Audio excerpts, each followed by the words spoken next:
Hey guys, new day, new vlog. Welcome back to another video series and त्यही हो म चाहिँ आज फोहोर लिएर जान लाग्यो फोहोर फ्याल्नलाई जान लाग्यो गाइज है अनि त्यही हो अब फोहोर फ्यालेर आइन्छ पर गएर अनि त्यस पछाडि आलु खन्न जान्छु त्यस लगतै किनभने आज हाम्रो होटेलमा चाहिँ एकजना दाइ आउँदै हुनुहुन्छ जो कि हाम्रो ब्रोइलर फार्मको लागि ब्रोइलर लिएर आउँदै हुनुहुन्छ त्यही भएर हामीले आलु खन्नु जानुपर्ने हुन्छ तरकारी पकाउनको लागि दाल पकाइसकेको छौँ अनि मासु पनि पकाइसकेको छौँ अब आलु पकाउनु पुरो तरकारी मुला आऊ आमै पिरिम गरम गुला नै सरी मुला ठुला ठुला सो यही गाइस अनि त्यही हो अब यहाँ चाहिँ सो यस्तो छ हाम्रो भ्यू चाहिँ हाम्रो टक्क लगाएर है भ्यूहरू है हाम्रो चाहिँ उपाय छ घर अनि यो पुरा पिच बन्न लागेको कारणले चाहिँ यस्तो भएको है यस्तो हुन्थेन नत्र यो पिच बन्ने कारणले चाहिँ यस्तो भएको हो अनि त्यही हो गाइस यता पनि हेर्न सक्नुहुन्छ तपाईहरुले भ्यू अनि अब फोहोर फ्याल्छौँ हामीहरू यो चाहिँ लाइन पनि गएको छ हाम्रो यताबाट सुनचोर साइड गएको छ यो हाम्रो घरतिर गएको भयो अनि यो चाहिँ म भए अनि त्यही गाइस अब तपाईहरुलाई चाहिँ थाहा नै होला हैन आज चाहिँ 2083 को तेस्रो दिन हो आज चाहिँ 3 गते हो 3 गते बिहिबार 3 गते बिहिबार हो थाहा छैन भने पनि भ्लग हेरेर थाहा पाउनु होला 3 गते बिहिबार हो भनेर त्यही हो अनि यो चाहिँ हाम्रो जङ्गल पर्यो हाम्रो यहाँबाट पानी लिएर गएको छ अहिले मूल पानी पनि लिएर जान्छु म तपाईलाई पानी खुवाउन थोरै है त थोरै पानी खुवाउन यो चाहिँ फोहोर फाल्ने हो त्यही भएर नदेखाम यति भयो बास म फोहोर फाल्छु ल पहिला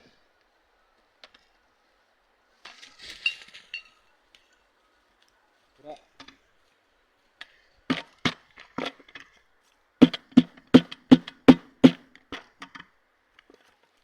गन्दगी नै गन्दगी छ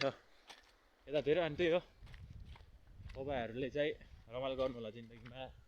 2083 को सदुपयोग गर्नु होला 82 जसरी गुज्रियो यस्तो एउटा कुरा भन्छ ल तपाईहरुले एउटा कुरा फ्याक्ट थाहा छ कि नै एउटा फ्याक्ट के हो भन्दाखेरि हामीले दुईटा न्यू इयर मनाउँछौँ नि थाहा छ कि नै एउटा इङ्ग्लिस एउटा हाम्रो आफ्नो न्यू इयर अरु कसैको नि हुँदैन नि फेरि अरूको न्यू इयर जस्तै आफ्नो इन्डियाले पनि अरु सबैले इङ्ग्लिस डेटको नै न्यू इयर मनाउँछ हैन तर हामीले हाम्रो न्यू इयर मनाउँछ यो भन्दा हाम्रो नेपालको झन्डा पनि थाहा होला नि तपाईहरुलाई दुईवटा त्रिभुजले बनेको छ भन्ने कुरा थाहा छ नि भने पनि थाहा छ अब थाहा हुन्छ हैन त सो त्यही हो यहाँबाट चाहिँ हाम्रो खोलाहरू देखिन्छ पुरा खोलाहरू देखिन्छ यहाँदेखि सानसानो उयो रमा हामी माछा मार्न आउँथ्यौँ के यार यस्तो रमाइलो आउने माछा मार्ने आउने खाने पौडी खेल्ने जस्तै तपाईले के गर्नुभयो गाइस त्यो थाहा भएन हैन तर हामी चाहिँ पौडी खेल्न आउँथ्यौँ लास्टै पौडी खेल्न आउने यिनी खोलामा त माछा कति मार्ने कालो निस्तो कस्तो हुन्छ भन्दाखेरि हामी खोलामा जाने हैन खेल्यो खोलामा अनि त्यस पछाडि बालुवामा अनि बालुवामा फ्रक्क तात्तिनु गयो त्यो बालुवा यति तातो हुने नि फेरि यस्तो पोलले चत्ती कोही ढुङ्गामा जाने त्यो ढुङ्गामा टाँसेको पछाडिबाट कन्नुमा घामले उस कालो कन्नु हुने तपाईँलाई कन्नु थाहा छैन भने यो ब्याक साइड हाम्रो ब्याक साइड है फेरि कन्नु भन्ने कुरा चाहिँ गलत ठाउँ पनि गलत युज पनि हुन्छ गरे यता पूर्वतिर रुकुमतिर भन्थे हैन कन्नु मतलब ब्याक हाम्रो ढाड कन्नु के भन्छ ब्याक हो अनि त्यो यो चाहिँ यो छ नि यो जुन यो चाहिँ भस्मी ठुलो र हो के यो हाम्रो ठाउँभरिको भस्मी ठुलो र यस्तो यहाँ चाहिँ त्यो भन्नु नमिल्ला तर खतरा र हो जे होस् यहाँ चाहिँ ऊ हुन्छ जे होस् बुझ्नु न है खतरा छ जे होस् मान्छेहरूको लागि चाहिँ अनि त्यही अब 3 दिन बितिसक्यो 2083 को तपाईहरुले के गर्नुभयो त है कमेन्ट गर्नु होला 2083 लाई सदुपयोग गर्नु होला हेर्नु है पैसा त कमाउनु भयो तर आमबाउसँग साथ रहनु होला किनभने पैसाले सबै कुरा पुग्दो रहन्छ म त्यस्तो कुरा गर्नु होइन तर जे भए पनि पैसा मात्रै पनि सबै कुरा हैन के समय दिनुस् आमाबाउलाई पनि समय दिनु आफ्नो जिन्दगीलाई समय दिनुस् पैसा नभाग्नुस् तर पैसा फेरि चाहिन्छ है फेरि जे पनि पैसा चाहिन्छ अब चाहिने म घर जान्छु अनि त्यस पछाडि तपाईहरुलाई म आलु खन्न जाँदा भेट्छु है त गाइस हामी चाहिँ अहिले आलु खन्न जान लाग्यो है त यहाँ चाहिँ मेरो बहिनी अगाडि हिँडिरहेछ अनि त्यही हो मैले अघि भनेको थिएँ आलु खान जान लाग्यो अब आलु लिनलाई जानु लाग्यो मम्मीले चाहिँ खै कता मलाई पनि थाहा छैन तलतिर त्यो यता आइज यता अब चाहिँ हामी आलु खान जान्छौँ है त ओके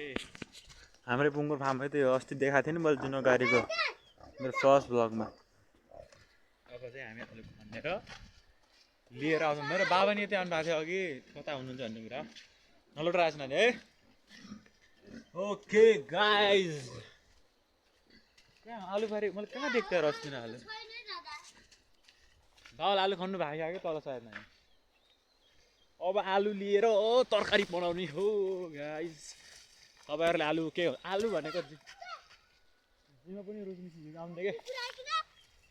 आलु भनेको जेमा पनि रुच्ने चिज हो है आलु त्यहाँ हो कि बाबाले खन्लाङ भएर चाहिँ तल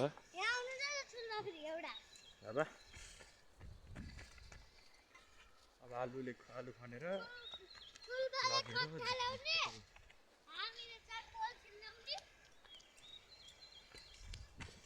आलु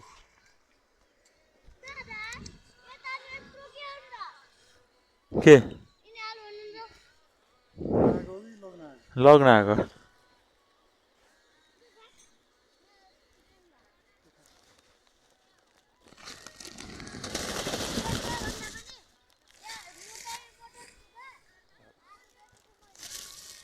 म त बुढाइदेखि के रहेछ यहाँ यस्तो यही रोप्यो भन्थेँ मैले त सुरुमा त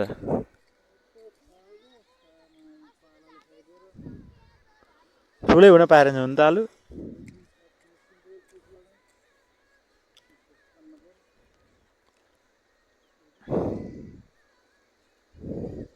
म गएँ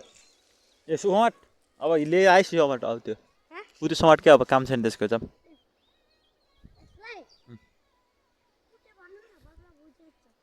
खुट्टे अरे खुट्टे हो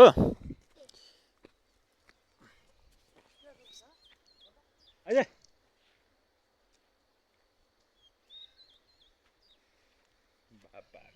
धेरै बोल्दैन त्यही भएर है त्यहाँ फेरि नबोलेको यहाँ चाहिँ हाम्रो गोबी पनि छ गोबी पनि सबै उता निकालिसक्यौँ हामीले यता पनि यो पुरै गोपी छ नि यो सानो सानो टक्क टक्क टक्क त्यो सबै गोपी हो अझै अझ अझै भात खान अझै त्यो अझै अझै एउटा कुरा भनौँ गाइस तपाईँहरूलाई यो कुकुरको नाम के होला गेस गर्न सक्नुहुन्छ अथल भर्खर आएको हो होइन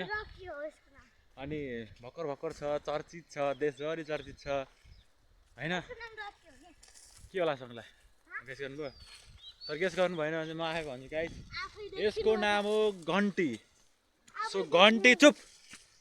घन्टीदेखि घन्टी यसको नाम चाहिँ अनि त्यही हो अब घन्टीमा चाहिँ भोट हाल्नुभयो होला तपाईँले तर यसको नाम हामीले घन्टीमै भोट हाल्दा घन्टी है